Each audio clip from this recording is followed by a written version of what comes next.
So I got a bunch of stuff finally kind of cleaned up and kind of washed off, drying it out right now, and just kind of laying it here on the bed of the truck trying to get stuff ready. So I'm trying to figure out what I'm going to keep, what I'm going to lose, and what is absolutely necessary. So I'm not 100% for sure that everything that I'm putting in the bed of the truck yet is actually staying or whatever, but so I also finally got the trailer pulled up, my old motorcycle. So the plan is to get this thing completely washed off, cleaned off.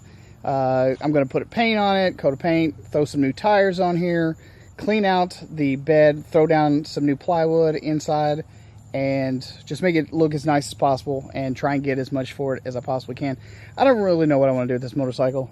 All I do know is that I want it, you know, gone. That's the plan. I mean, literally the forks on there, I mean, I know it looks kind of rough right now but the forks like were $1,200 by themselves. Like, that is an insane amount for forks, but I thought they looked so damn good. So anyway, they're going. And all of this is still in kind of limbo. I don't even know if I need any of this except for, you know, tools. Every RVer, hell, everyone. If you drive a vehicle, period, you need tools. I also managed to get all of my car cleaning supplies. Now this is a lot of weight because it's all liquid. But I mean, no one wants to drive around in a dirty ride, right? Like, you want to keep your ride looking nice. You want to keep your ride clean at the very least. You know? So, I don't know. Maybe you take it, maybe you don't, or maybe you just, you know, when you've got your, you know, your trailer hitched, or when you've got it unhitched, maybe you just go and get it washed or something, perhaps. Who really knows for sure? I don't.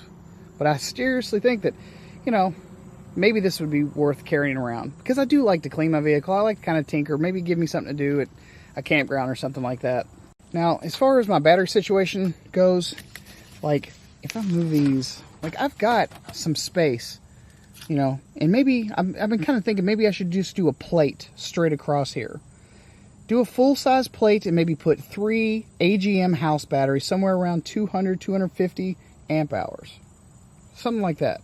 I think that would be more than enough to run this whole thing even off-grid for, you know, at least a day. And I've got some solar panels too. The problem is I use the weight distribution style hitch, and my stirrups are going to be kind of in the way because with all of these aluminum trailers, you know, there's a lot of curved surfaces. So if you look straight down and see how that kind of curves out, so that really kind of cramps it up. So if this was a straight edge, right, this would be no big deal. But this battery fits in there pretty good. The box is a little bit bigger than anything else, but the battery seems to fit, you know, in there just fine. So if I have a plate or something fabricated for this area here, I think I might be able to get away with it and put 3 full house batteries. I just don't know how I'm going to enclose them after the fact.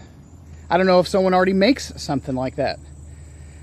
But yeah, you can see that my stirrups right here are really close to the sway control ball hitch here on the side. And I mean, that makes it really tough with my, you know, hitching and unhitching options, because it's not like these things are short. So maybe I'm just missing something.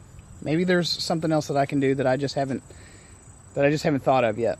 But that's pretty much all I've been getting done today is, you know, just cleaning stuff up so that, you know, you can basically sell your life, you know.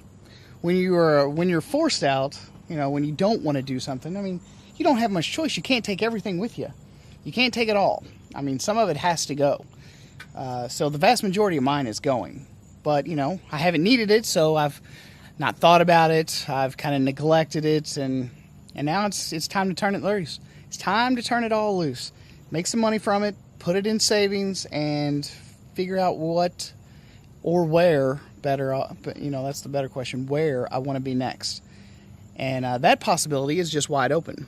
You know, there is no limit to where you can go other than the amount of fuel you've got in your vehicle.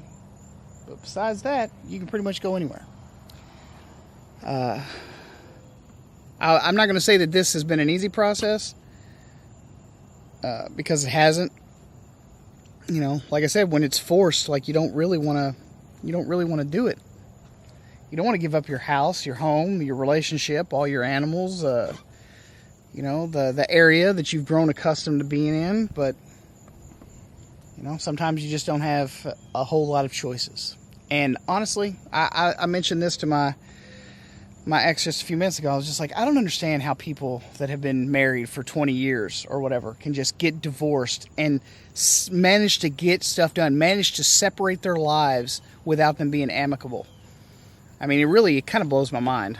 I mean, I got a divorce from my ex-wife over 10 years ago, and it was as simple as pie. We didn't have any kids, none of that, and she just said, you either give me a baby or you give me a divorce.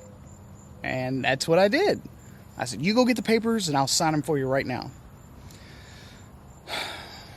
And I mean, we divorced amicably. Like I once again, I let her have the house and the bills and all that kind of stuff, and I left. And I mean, it was easy. Like, we didn't fight. We didn't have a whole lot to separate. You know, the house, I just quick deeded it over to her. She had a brand new car. My car was paid off. So I just packed what I could in my car, and I drove off into the sunset.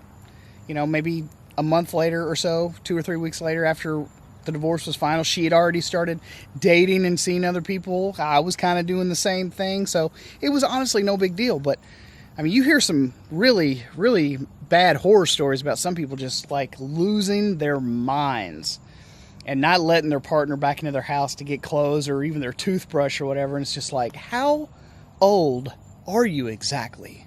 Pacifically. So I am whooped. I mean, it has been hot here today. It was like 90 degrees. It's just now finally starting to cool off enough where it's decent. I mean, I've had the air conditioner off just because the same outlet that I'm powering the camper on, I had the pressure washer on, so I can't have both those. That's only a 15 amp circuit that's on, and there's just no way I could run both of them. So I just basically had to turn the AC off after this part of the area got finally shaded. So I just shut it off. It's tolerable, but I mean, I'm still hot. Like, I'm sweating so bad. So I think I'm going to grab a shower, maybe work on some video stuff, maybe add a few more of the items that I have to sell on some classified ads, and just call it a night after that. Because I got to get up first thing tomorrow morning and do my photography channel again. So anyway, and by the way, I did my photography show finally the first time here, and I think it looked pretty damn good. I mean, I really enjoyed it. Like, it's not ideal because campers are not, you know, a wide open studio room, right? So, not ideal, but it wasn't bad. I did get a couple of new items that I think definitely make it much more tolerable. And maybe I'll do a video on that or something some other time, but not tonight. I want to finish up, kind of clean up the stuff that I've got going on outside, and then go grab a shower and finish the rest of my coffee, and then kind of settle in for the evening. So, at any rate, thanks again for watching another exciting episode of Avion Awesome. Just kidding. Been pretty boring so far. Haven't gone anywhere. No one's watching my videos anyway. But at least I'll have it for posterity to see where I've come from and see where I'm going. Yeah. Alright, guys. See you guys in the next one. Peace.